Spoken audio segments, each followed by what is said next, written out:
الحمد لله نحمده ونستعينه ونستغفره ونعوذ بالله من شرور أنفسنا ومن سيئات أعمالنا من يهده الله فلا مضل له ومن يضلل فلا هادي له وأشهد أن لا إله إلا الله وحده لا شريك له وأشهد أن محمدا عبده ورسوله أما بعد فإن خير الحديث كتاب الله وخير الهدي هدي محمد صلى الله عليه وسلم وشر الأمور محدثاتها وكل محدثة بدعة وكل بدعة ضلالة وكل ضلالة في النار. أعوذ بالله من الشيطان الرجيم. يا أيها الذين آمنوا اتقوا الله حق تقاته ولا تموتن إلا وأنتم مسلمون. يا أيها الناس اتقوا ربكم الذي خلقكم من نفس واحدة وخلق منها زوجها وبث منهما رجالا كثيرا ونساء واتقوا الله الذي تساءلون به والأرحام إن الله كان عليكم رقيبا. يا أيها الذين آمنوا اتقوا الله وقولوا قولا سديدا يصلح لكم أعمالكم ويغفر لكم ذنوبكم ومن يطع الله ورسوله فقد فاز فوزا عظيما. فقد قال الله تبارك وتعالى في كلامه المجيد: أعوذ بالله من الشيطان الرجيم. من أي شيء خلق من نطفة خلقه فقدر ثم السبيل يسر ثم أماته فأقبر ثم إذا شاء أنشر. رب اشرح لي صدري ويسر لي أمري واحلل عقدة من لساني يفقهوا قولي رب زدني علما. السلام علیکم، میں ضمیر احمد انصاری اور آپ دیکھ رہے ہیں زیڈ نیوز فار یو. عرض یہ ہے کہ آپ نے اپنے YouTube channel Z news for you کو ابھی تک سبسکرائب نہیں کیا ہے تو ابھی کریں اور ساتھ ہی دیے ہوئے بیل آئیکن کو بھی دبا دیں جس سے ہماری آنے والی سبھی ویڈیوز کے نوٹیفیکیشن آپ کو ملتے رہیں. شکریہ. تمام قسم کی حمد و ثنا، کبریائی، بڑائی و برتری اس پاک رب العزت کے لیے لائق و زیبا ہے جو خالق کے کائنات ہے اور مالک و ارض و سما ہے، جس کے قبضہ قدرت میں ہر چیز کا اختیار ہے. وہ پالنہار ہے، وہ پوری کائنات کا رب ہے، وہی خالق ہے، وہی مالک ہے، وہی رازق ہے، وہی نافع ہے، وہی زار ہے. اس کے برابر کوئی نہیں. وہ بے نیاز ہے، وہ بے اولاد ہے. اس پاک رب العزت کی جتنی ہی تعریفیں کی جائے کم ہے، جس نے ہمیں اور آپ کو اشرف المخلوقات بنا کر کے پیدا فرمایا. اور اس سے بھی بڑا احسان و کرم یہ ہوا کہ اس نے ہمیں ایمان کی دولت سے نوازا. انسان کو پیدا کرنے کے بعد یوں نہیں چھوڑ دیا گیا، بلکہ گھڑی گھڑی اور ہر دور میں ہر زمانے میں انسان کی رہنمائی کرتا رہا اپنے نبیوں کے ذریعے، اپنے رسولوں کے ذریعے، اپنے پیغمبروں کے ذریعے، تاکہ انسان اپنی کامیابی کی راہیں حاصل کر لے اور مرنے کے بعد وہ کامیاب رہے۔ جنت کی حصولیابی کے لیے اور جہنم سے چھٹکارا حاصل کرنے کے لیے اللہ تبارک و تعالیٰ نے ہر طریقے کے راستے دکھائے، اور انسان کو پیدا کرنے کے بعد خصوصی طور پر دو راستے دکھا دیے، ایک غلط اور ایک صحیح۔ اب انسان کو اختیار، اب انسان کو سوچنا چاہیے کہ کس راستے میں اسے چلنا ہے، غلط کو اختیار کرنا ہے کہ صحیح کو اختیار کرنا ہے۔ اس کی رہنمائی اور رشد و ہدایت کے لیے بہت سارے پیغمبر آئے، لوگوں کو سمجھایا، دکھ و تکلیف کو برداشت کرتے رہے، اور آخر میں ہمارے نبی جناب محمد رسول اللہ صلی اللہ علیہ وسلم آئے اور لوگوں کو ان چیزوں کے بارے میں آگاہ فرمایا۔ محترم حضرات، آج جمعے کا دن ہے اور اس جمعے میں مختصر باتیں ہوتی ہیں جو ہمارے لیے، آپ کے لیے فائدہ مند اور سود مند ہوتی ہے۔ ایک تو یہ ہے کہ شعبان کا مہینہ آ چکا ہے، ہم اس کے اندر داخل ہو چکے ہیں۔ دوسری بات یہ ہے کہ آج سے 2 ہفتہ قبل میں نے جو باتیں کہی تھی، جو موضوع چل رہا تھا قبر کے تعلق سے، اس کے اندر چند باتیں رہ گئی تھی، وہ موضوع، وہ مضمون ادھورا رہ گیا تھا۔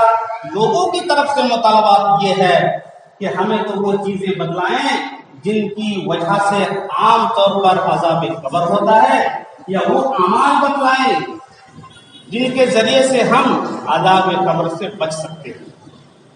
اس کو بھی تھوڑا بیان کرنا ہے، اور آخر میں شعبان کے تعلق سے 2-4 روایتیں بیان کرنی ہیں، کیونکہ شعبان کی فضیلت میں حدیثیں کم ہے لیکن خرافات میں زیادہ ہے۔ بندہ شعبان کے تعلق سے جتنی بھی روایتیں ہیں، اگر اس کو سناتے رہو 2-4 دن لگ جائیں گے۔ اتنی موضوعات اور اتنی من گھڑت حدیثیں لوگوں نے اس کو مدعا بنا کر کے اور تمام امت کو گمراہ کیا ہے۔ میرے پیارے ساتھیوں، پہلے ہم سن لیتے ہیں کہ ہماری جو زندگی ہے، یہ زندگی ایک دن ختم ہونے والی ہے، اور اس زندگی کے ذریعے سے ہم کو عذاب قبر سے بچنا ہے، عذاب جہنم سے بچنا ہے، قیامت کی ہولناکی سے بچنا ہے۔ اصل انسان اور کامیاب انسان وہی ہے جو عذاب قبر سے بچا، جہنم کی آگ سے بچا اور جنت میں داخل ہو گیا۔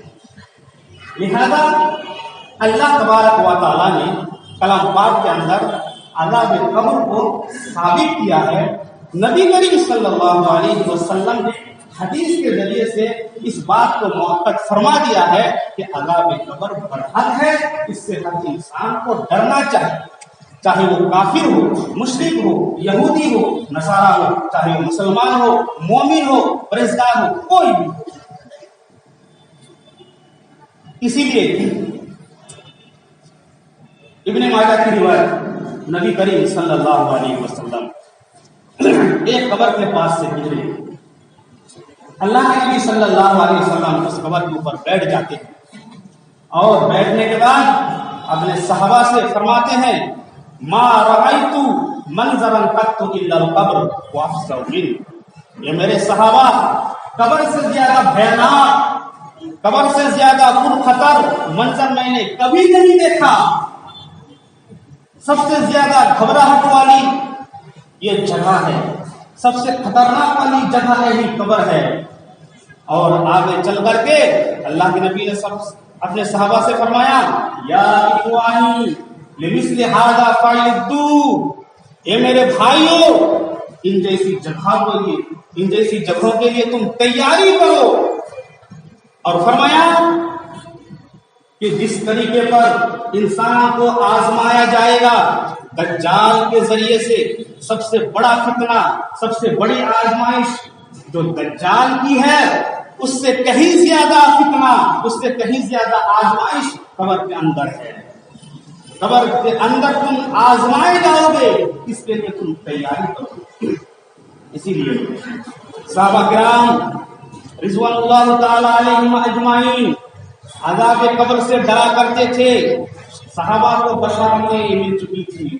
اللہ کے نبی صلی اللہ علیہ وسلم نے اپنی زبان مبارک کے ذریعے سے صحابہ کو جنت کی خوشخبریاں دی، صحابہ کو مومن بتایا، صحابہ کو بتایا کہ ان سے اللہ تبارک و تعالی راضی ہو چکا ہے۔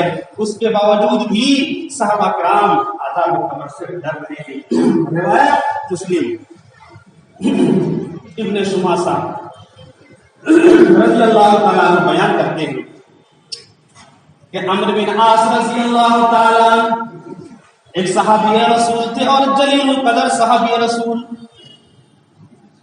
آخری وقت ہے، بیمار پڑے ہوئے ہیں، موت کے عالم میں، جاکلی کے عالم میں ہے۔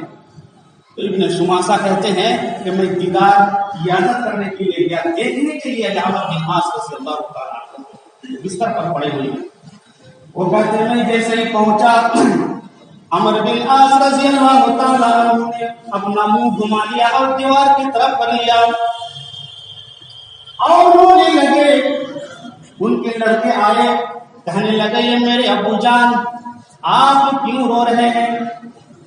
آپ کیوں رو رہے ہیں؟ انہوں نے کہا موت بالکل قریب ہے، قبر کے راستے پہ میں جا رہا ہوں اور راستہ بہت ہی پرخطر ہے۔ رو رہے ہیں۔ ان کے لڑکے نے کہا یہ میرے ابو جان، آپ کیوں گھبرا رہے ہیں؟ کہ اللہ کے نبی صلی اللہ علیہ وسلم نے آپ کو بشارتیں نہیں دی؟ کیا اللہ کے نبی نے یہ فرمایا یا عمرو بن عاص تم مومن ہو، تم مسلمان ہو؟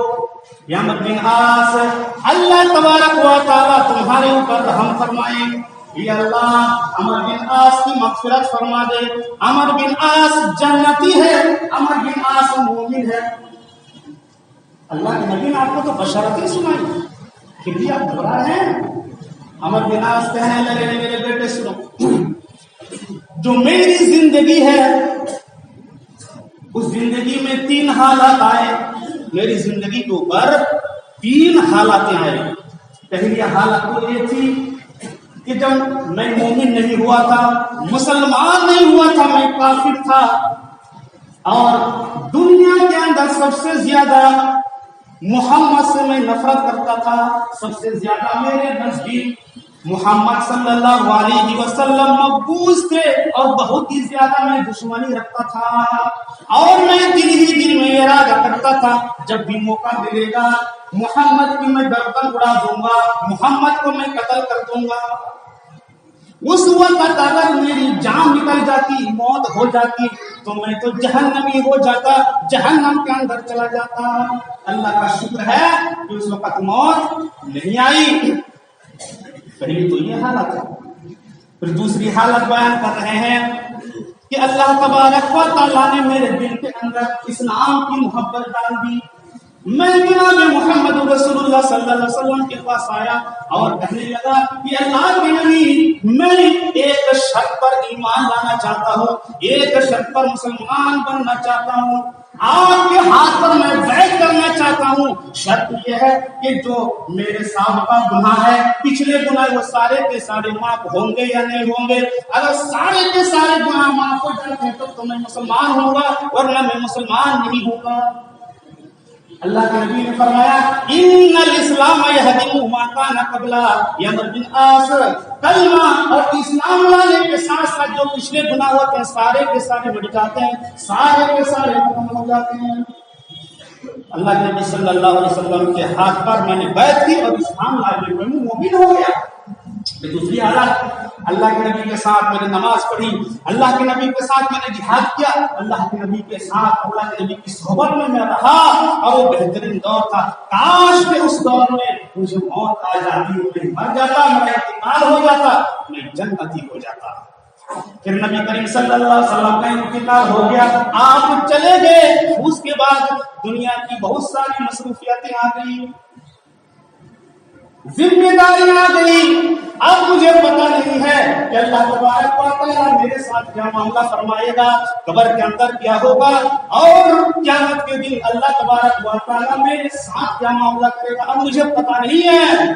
اپنے بیٹوں سے کہنے لگے کہ میرے بیٹوں، جب میں مر جاؤں، میرا انتقال ہو جائے تو مجھے قبر میں رکھنے کے لیے یعنی مٹی دینے کے لیے لے جانا، اور مٹی دینے کے بعد صحیح طریقے سے قبر کو ڈھانک دینا، صحیح طریقے سے مٹی ڈال دینا، اور اس کے بعد میری قبر پر تم لوگ کھڑے ہو جانا اور اتنی دیر تک دعائیں کرنا، اتنی دیر تک دعائیں کرنا، جتنی دیر تک ایک اونٹ کو ذبح کر کے تقسیم کر دیا جاتا ہے، تاکہ میں جان لوں کہ منکر نکیر کے سوالوں کے صحیح جواب میں نے دے دیا یا نہیں۔ تم دعا کرو گے، تمہاری دعا کی برکت سے میں سوالوں کا جواب دوں گا۔ یہ میرے بچوں، عذاب قبر برحق ہے، اور تم اتنی دیر تک میرے قبر کے اوپر دعا کرنا جب تک میں سوالوں کا جواب نہ دے دوں منکر نکیر کو۔ عمر بن عاص رضی اللہ عنہ عذاب قبر سے کیا کر رہے ہیں؟ ڈر رہے ہیں، اپنے لڑکوں کو وصیت کر رہے ہیں۔ آج ہم غلط فہمی میں اور خوش فہمی میں مبتلا ہیں۔ ہم تو مومن ہیں، ہم مسلمان ہیں، ہم ایمان لانے والے ہیں، ارے عذاب قبر ہم کو نہیں ہوگا، یہ تو کافروں کے لیے ہے، مشرکین کے لیے ہے، منافقین کے لیے ہے۔ نہیں، ایسا نہیں ہے۔ صحابہ کے کردار دیکھیے، صحابہ کی گھبراہٹ دیکھیے، نبی کی تعلیم دیکھیے۔ سعد بن معاذ کو کون نہیں جانتا؟ سعد بن معاذ کی جو فضیلتیں ہیں آپ کو معلوم بھی ہے، اور اگر نہیں معلوم ہے تو تھوڑی سی فضیلتیں میں بھی بتا دیتا ہوں۔ سعد بن معاذ رضی اللہ تعالیٰ عنہ جلیل القدر صحابی رسول تھے، اور اتنے پرہیزگار متقی تھے، اور اللہ کے نبی کے قریبی تھے کہ مختلف موقعوں پر اللہ کے نبی نے سعد بن معاذ کو بشارتیں عنایت فرمائی، خوشخبریاں سنائی۔ کئی خوشخبریاں سنائی دیکھتی ہیں۔ جب سعد بن معاذ رضی اللہ تعالی عنہ کا انتقال ہوا، اور انتقال کے بعد جب لوگ جنازہ اٹھانے لگے تو صحابہ نے پوچھا، یہ اللہ کے نبی سعد بن معاذ تو بہت موٹے تازے ہیں، لمبے ہیں، جن کا وزن تو بہت ہی زیادہ ہے، لیکن ہم چارپائی کو جو اٹھا رہے ہیں، چارپائی میں کوئی وزن نہیں، بالکل چارپائی ہلکی ہے، کیا معاملہ ہے؟ اللہ کے نبی صلی اللہ علیہ وسلم نے فرمایا، بظاہر تم سعد بن معاذ کی میت کو اٹھائے ہوئے ہو، لیکن حقیقت میں فرشتے آ کر کے سعد بن معاذ رضی اللہ تعالیٰ عنہ کی میت کو اٹھائے ہوئے ہیں، ان کی میت کو فرشتے لے جا رہے ہیں، اس لیے وزن معلوم نہیں ہو رہا ہے تمہیں، میت کو فرشتے لے جا رہے ہیں۔ اللہ کے نبی نے فرمایا، لوگوں، جب اللہ کے نبی صلی اللہ علیہ وسلم نے نماز پڑھ لی، جنازے کی نماز پڑھ لی، جنازے کی نماز کے بعد اللہ کے نبی نے فرمایا، اے لوگوں، سعد بن معاذ کی نماز جنازے میں 70,000 فرشتے تشریف لائے اور شرکت کی، اور ان کی نماز جنازہ پڑھی۔ 70,000 فرشتے ساتھ معاذ کی جنازے کی نماز پڑھی، یہ کم فضیلت نہیں ہے۔ پھر فرمایا، فتحت لہ ابواب السماء، اے لوگوں، سعد بن معاذ کے لیے جنت کے اور آسمان کے سارے دروازے کھول دیے گئے ہیں۔ اور ایک خوشخبری کیا ہے؟ اے لوگوں سنو، جب سعد بن معاذ کا انتقال ہوا، اس کی وجہ سے اللہ تبارک و تعالیٰ کا عرش ہل گیا، اللہ کا عرش ہل گیا۔ اب کیوں ہلا، کس وجہ سے ہلا، مختلف توضیحات ہیں کہ خوشی سے عرش جھوم اٹھا یا صدمے کی وجہ سے عرش ہل گیا اللہ کا۔ اتنی بڑی فضیلت سعد بن معاذ رضی اللہ تعالیٰ عنہ کی۔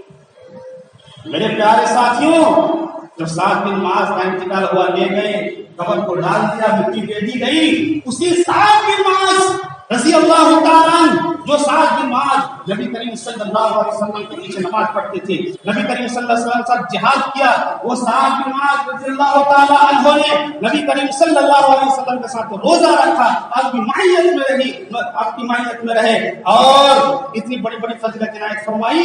مٹی دینے کے بعد جناب محمد رسول اللہ صلی اللہ علیہ وسلم سعد بن معاذ کی قبر پر کھڑے ہو جاتے ہیں اور رو رو کر دعا مانگ رہے ہیں، گڑگڑا کر کے دعا مانگ رہے ہیں۔ صحابہ کرام پوچھتے ہیں کہ اللہ کے نبی سعد بن معاذ کی قبر پر اب اتنی دیر تک دعا کر رہے ہیں، اتنی دیر تک دعا کر رہے ہیں کہ ہم نے آج تک آپ کو نہیں دیکھا کہ کسی کی قبر پر اتنی دیر تک آپ نے دعا کی ہو۔ کیا سعد بن معاذ رضی اللہ تعالیٰ عنہ کیا مومن نہیں تھے؟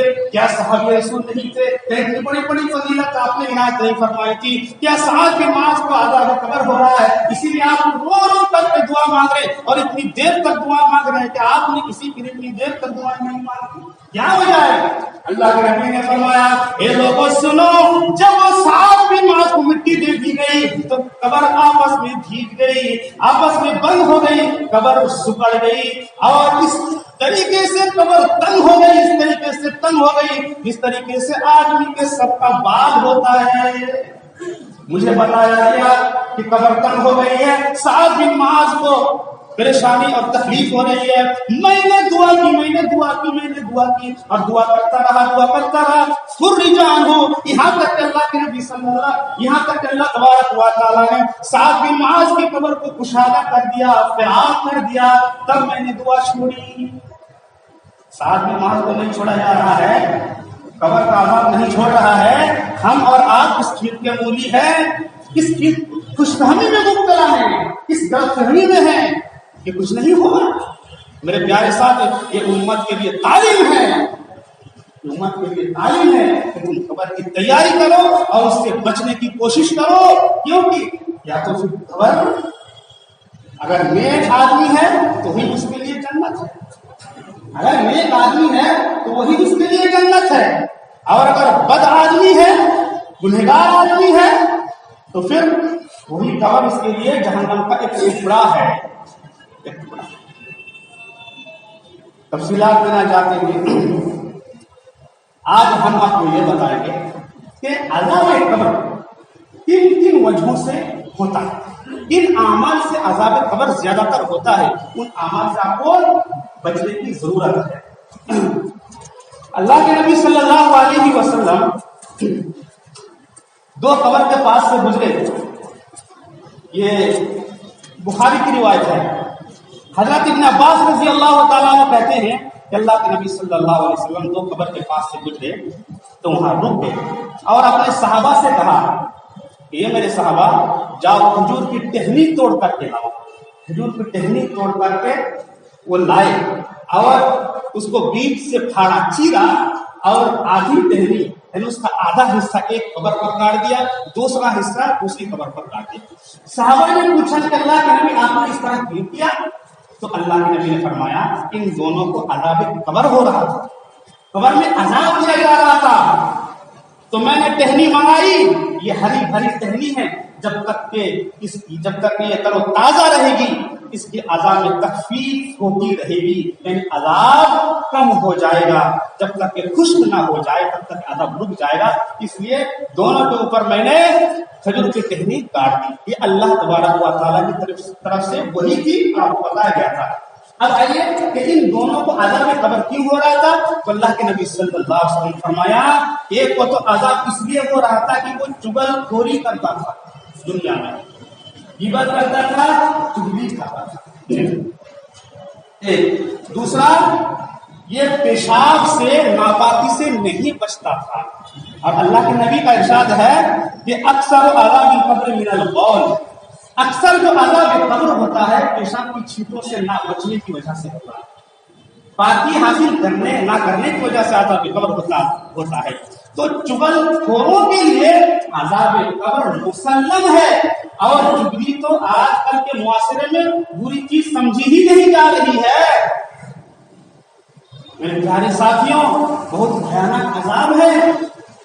ہم کہیں بھی بیٹھ جاتے ہیں، ایک دوسرے کی غیبت کرنا شروع کر دیتے ہیں، برائیاں کرنا شروع کر دیتے ہیں، چغلی کرنا شروع کر دیتے ہیں، اس کے انجام کے بارے میں پتہ نہیں ہے، اسی لیے صحابہ سے لے کر سب صالحین تک ان کے پاس اگر کوئی آدمی آتا اور کہتا کہ میں نیک بننا چاہتا ہوں، آپ نیک بننے کے لیے کوششیں کرتے ہیں، لوگ سوالات کرتے ہیں کہ نیک عمل بتلائیے کس طرح میں پرہیزگار بن جاؤں، نیک بن جاؤں، تو وہ کیا بتلاتے تھے؟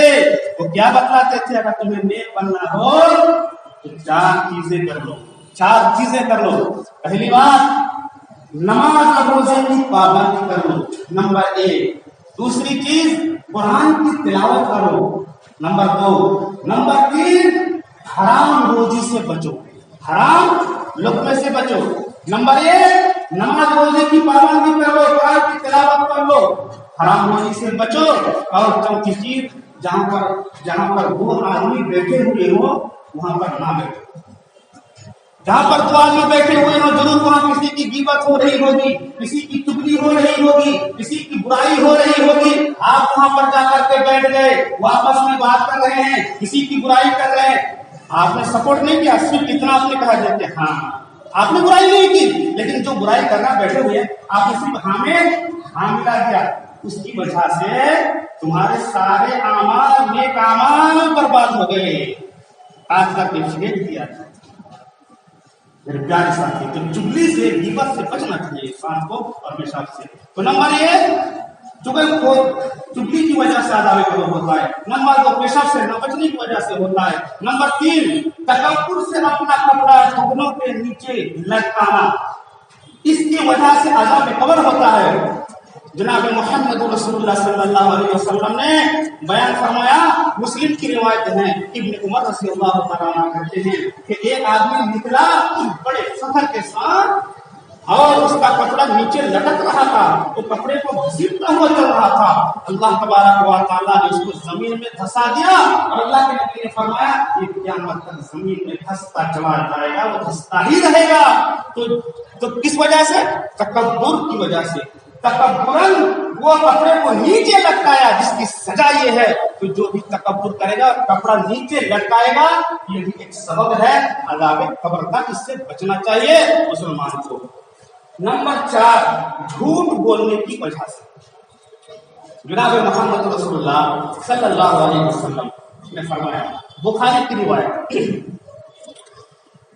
اللہ کے نبی صلی اللہ علیہ وسلم کا معمول تھا کہ جب بھی نماز پڑھاتے تھے گھوم کر کے بیٹھ جاتے تھے اور صحابہ سے پوچھتے تھے، کسی نے خواب دیکھا تو بتا دیتا، خواب کی تعبیر بتا دیتے تھے. ایک بار اللہ کے نبی صلی اللہ علیہ وسلم نے پوچھا، کسی نے خواب دیکھا، کسی نے کچھ نہیں بتایا. اللہ کے نبی بتایا، میں خود اب بتاتا ہوں جو میں نے خواب دیکھا. خواب میں جبرائیل اور میکائیل علیہ السلام میرے پاس آئے اور مجھے ایک مقدس زمین پر لے جایا گیا. تو میں نے وہاں پر دیکھا کہ ایک آدمی بیٹھا ہوا ہے اور ایک آدمی کھڑا ہے. اب جو آدمی کھڑا ہے اس کے ہاتھ میں لوہے، یعنی ایک لوہے کی سیخ ہے، سریا ہے، اس کو گرم کر کے اس کے جبڑے میں وہ داخل کرتا ہے جو آدمی بیٹھا ہوا ہے، اور اس کو پیچھے کی طرف، گدی کی طرف سے وہ نکال رہا ہے. اس کی پاچھ چیری جا رہی ہے، جبڑا کو چیرا جا رہا ہے اور اس کے اندر، جبڑے کے اندر لوہے کی راڈ گھسیٹ کر کے اس کو عذاب دے رہا ہے. میں نے پوچھا جبرائیل سے، یہ جبرائیل یہ کون آدمی ہے جسے یہ عذاب دیا جا رہا ہے؟ تو اس نے کہا کہ دنیا کے اندر یہ جھوٹ بولا کرتا تھا اور اس کی جھوٹ دور دور تک پہنچ جاتی تھی، جس کی وجہ سے یہ عذاب دیا جا رہا ہے. اور یہ عذاب اس نام بھی یوم قیامت، قیامت تک کے لیے اس کو یہی عذاب دیا جائے گا. یعنی جب تک قیامت پر نہ ہو تب تک کے اس کو عذاب دیا جائے گا جھوٹ بولنے والوں کو. یعنی وہ برزخی زندگی ہے، برزخی زندگی میں عذاب اس کو دیا جا رہا ہے، جھوٹ بولنا. نمبر 5، قرآن نہ پڑھنے والا. میرے پیارے ساتھیوں، اللہ کے نبی صلی اللہ علیہ وسلم وہاں سے تھوڑا آگے بڑھے تو دیکھا ایک آدمی کو لٹا دیا گیا سر کے بل، اور اس کے سر کے اوپر، سر کے پاس ایک آدمی کھڑا ہوا ہے اور بہت سارا بڑا پتھر اب اس کے سر پہ مارا جا رہا ہے، جس کی وجہ سے اس کا سر پھٹ رہا ہے، کچلا جا رہا ہے اس کے سر کو اور بھیجا نکلا جا رہا ہے، بار بار مارا جا رہا ہے، بار بار سر کو توڑا جا رہا ہے. یا اللہ کے نبی صلی اللہ علیہ وسلم نے دیکھا، پوچھا یہ کون سا آدمی؟